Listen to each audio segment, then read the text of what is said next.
Every relationship creates a shared space, a place where identity, attachment, and individuality begin to overlap. But connection was never meant to erase who you are. In relational gravity, we explore the psychology behind closeness and how me and we can exist at the same time without either one disappearing. Connection doesn't just shape how we behave, it shapes what we are willing to soften.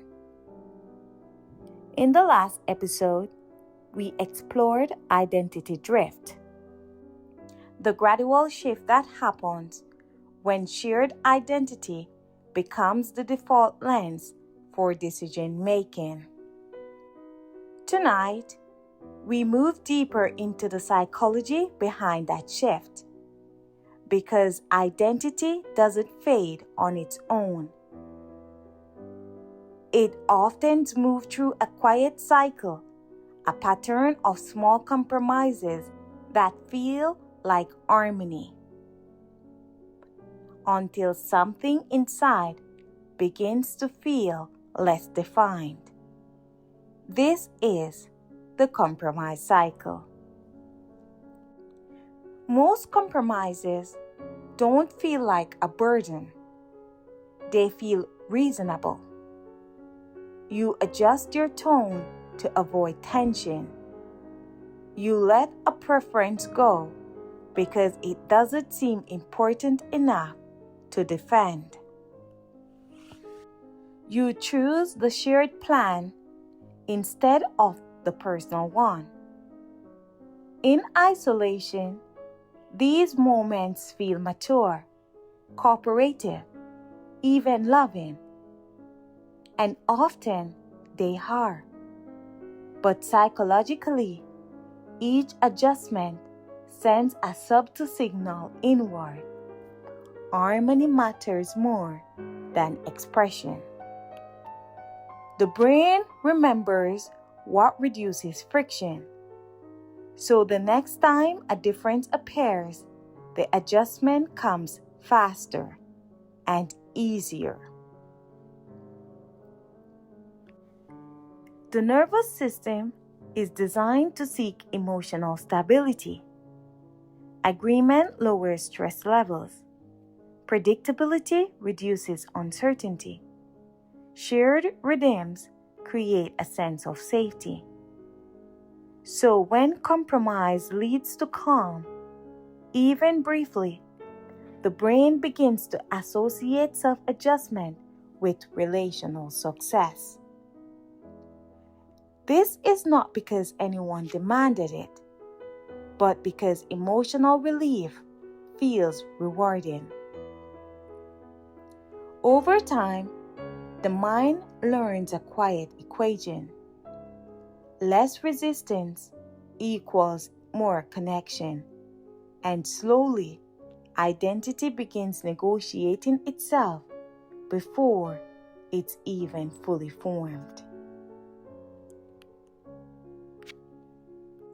The compromise cycle rarely looks dramatic. It looks like peace. You stop bringing up ideas that once felt natural. You wait to see how your partner feels before deciding how you feel. You filter thoughts before they reach the surface. Nothing is forced, which is why the loop can continue unnoticed.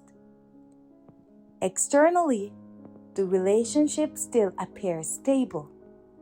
Internally, though, something becomes quieter. Not erased, just softened. There is a deeper layer to this cycle. Many people aren't compromising out of fear. They are compromising out of care. They want the relationship to feel smooth. They want connection to feel easy. They want emotional balance. And over time, the desire to maintain that balance can become stronger than the instinct to express difference. The psychology here isn't about losing yourself. It is about prioritizing harmony so consistently that individuality begins to feel secondary. Sometimes that shift happens without a single conflict. Eventually, something subtle changes. You may not feel resentment, you may not feel distance, but you might feel slightly less clear. Decisions take longer. Preferences feel harder to access. Silence feels easier than explanation. This is not failure. It is the nervous system adapting to a pattern it believes protects connection. But adaptation without awareness can slowly reshape identity. This is not because you stopped existing, but because your internal voice has been learning to speak more quietly. As you listen, consider: do your compromises feel intentional or automatic? When you adjust, does it feel like generosity or like something inside pauses before speaking? And when you imagine expressing a strong preference, does it feel natural or slightly unfamiliar? These questions aren't meant to disrupt connection. They are meant to illuminate patterns often goes unseen. Understanding the compromise cycle doesn't mean rejecting compromise itself. Healthy relationships require flexibility, but psychological balance comes from conscious adjustment, not silent self-negotiation. A strong we is not built from one voice becoming quieter. It is built from two voices learning how to exist without canceling each other out. When individuality is allowed to remain visible, compromise becomes collaboration instead of quiet adaptation. And collaboration, it strengthens connection. Sometimes, the hardest part about identity drift isn't conflict. It is the absence of it. Because when everything feels calm on the surface, it can be difficult to notice the ways you have slowly adjusted your internal landscape. Awareness does not ask you to pull away from the relationship. It invites you to bring more of yourself into it. Not louder, not forcefully, just fully.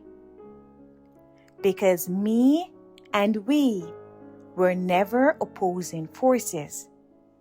They were always meant to move together in balance.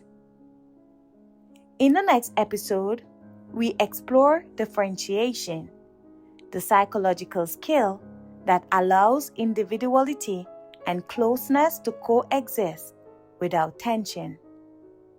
Connection doesn't ask you to disappear. It asks you to remain present, even when your voice becomes clearer again. And the space between me and we is where awareness lives. This is relational gravity, where two identities continue moving side by side.